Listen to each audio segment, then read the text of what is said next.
Oh, you're a cop? I thought he's so dope because I saw he had a gun. I said, oh man, I'm a cop, we have guns. But you know, that made me think, like, that's sad that just because you see a Hispanic sitting at the top with a gun in his lap, he's automatically a dope dealer. So now this kid, fast forward 15 years later, now he was a groomsman in my wedding. He's a happy married man with 3 boys. Why? Because I took the time and energy to mentor this kid. Not only were we beating each other up, but I introduced them to other boxers, to other professionals, because I'm a big fan of tell a professional what it is you want to do, and let that professional help you get to where you want to go. So if in this room, you don't know where you're going in life, you best better figure that out quick. And then once you figure out what it is you want to do in this life, connect yourself, attach, because let that person lead you. Let that person show you the way. Just earlier, I was telling my partner, we were talking to a business owner on Crenshaw, that I believe that if you're a business owner, if you consider yourself a professional, you have a duty to mentor people. You have a duty to mentor young people, because if you don't take the time and the energy to help someone get to where they want to be in your shoes, but you should take the time and the energy to help them get there. You have a duty to that person. That's how we make this place a better place, by helping people get to where they want to go. Yes, sir. I appreciate that, man. Yes, sir. I do. Did he ever reach the professional league? Oh, no, this was just, no, nothing like that. This was just, these are just guys that are into boxing and going to gym working out. But I've been involved in boxing, represented the LAPD in boxing. Now I put together charity boxing shows and. Baby!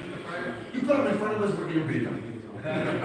But this also goes to show, guys, police officers are regular people, man. They regular people that have regular lives, that have regular, because I think when people, when you see police officers, it's almost like that idea. But they regular people. They do exactly how people do this live and put hands on one leg at a time. So don't think that you can't be when you can't do what they do. You great like them. You know what I mean? They the homeboys I want to say something about the cops. I think Bothers that me. in our community, there's a bad stigma on police officers. And I think that's passed down from generation to generation. From the past, of like how we grew up as black men. From officers being overseers to now officers policing the community. I feel like me as a black man, I would want my sons to be more in tune with the cops, because they are, right? When you go over, you man, you was over, but you was in the wrong, you gonna be pissed at him, and you gonna make his job easier to put your ass on. Compared to say, you know what, I was in the wrong officer. Damn, you know what? And then he can work with you as a human, compared as an officer versus a citizen.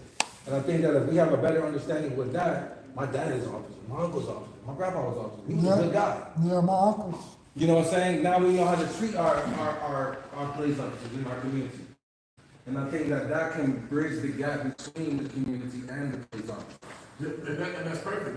So, you guys right now have the chance to change that narrative. People of your age and your age group and stuff like that, you got a chance to change that narrative. You can become officers with the knowledge that you have about how the community works, the things that you want to see change within the police department. Come into the police department with that knowledge and with that idea. And like Officer was saying, he's like, there's training within the department to excel that. So it just, everything compiles, and now that the whole idea of police force and of policing changes. Now you have people who are more in tune with what the police officers should be doing, or stuff that they go through, things like that. And now get onto the force that brings more people who look like want to the force. It breaks the stigma that black and brown people can't be on the police department, or can't talk to people on the police department who are black and brown. So let's be that change. I was gonna say that there is some growth. I feel like in my community, because we used to have like some familiarity Speak up. with the officers. And basically, like I still know, I know like all the officers that are in the community. And it's like a handful. And I feel like this like, oh, that's Officer Brown. So like, Harbor City. Thank you, that's important to hear. I can say one thing too, I know, two police officers that work with me over here on Adams and Trinidad, right here, they both went to Dorsey right now. And, they come to my birthday party, and they're just going, I mean, you know, they're honestly normal, but, us as, black men, especially, we have like,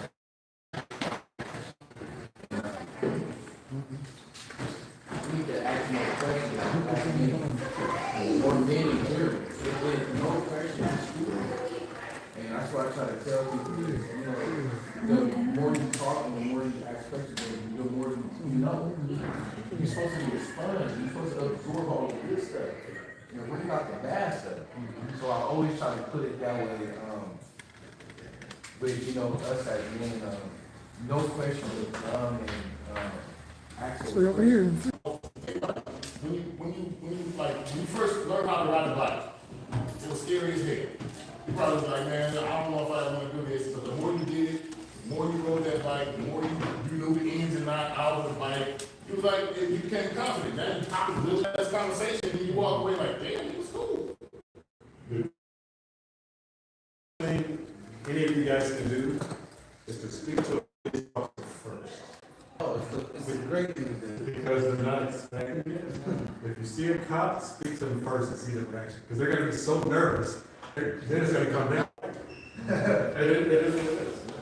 But if you speak to them, see their reaction. Right? So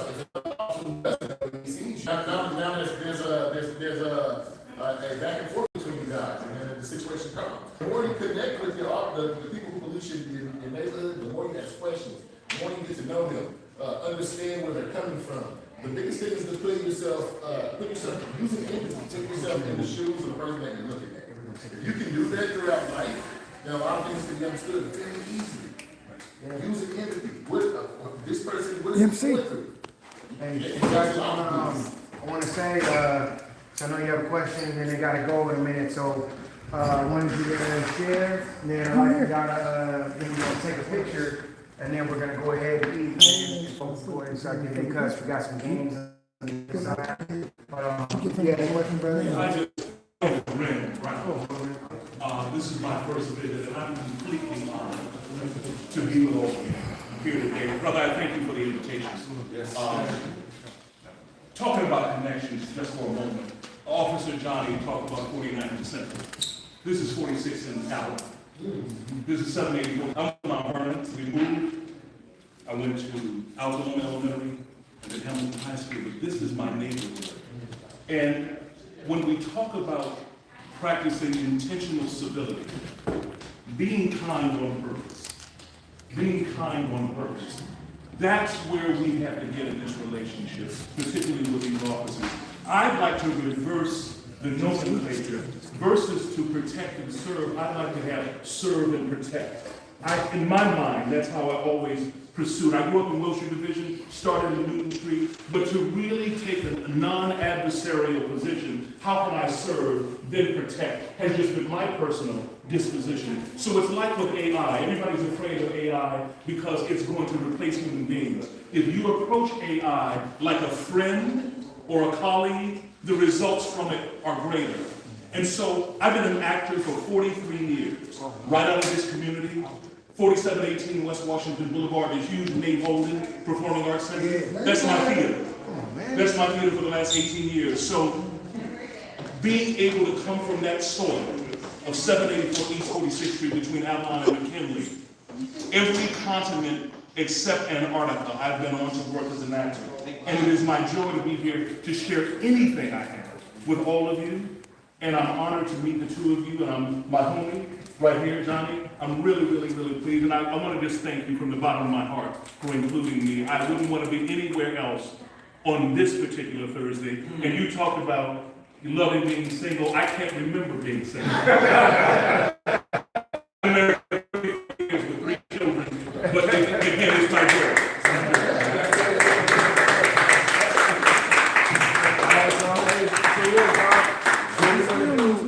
Hey, we're gonna take a photo. I know they gotta go about their day, take a photo, then we're gonna go ahead and start getting everybody served up, okay? Yeah, come on over here, we're gonna take a picture on this side, guys. Right on this side, Yeah, right over here. let me see this, because I want to get into.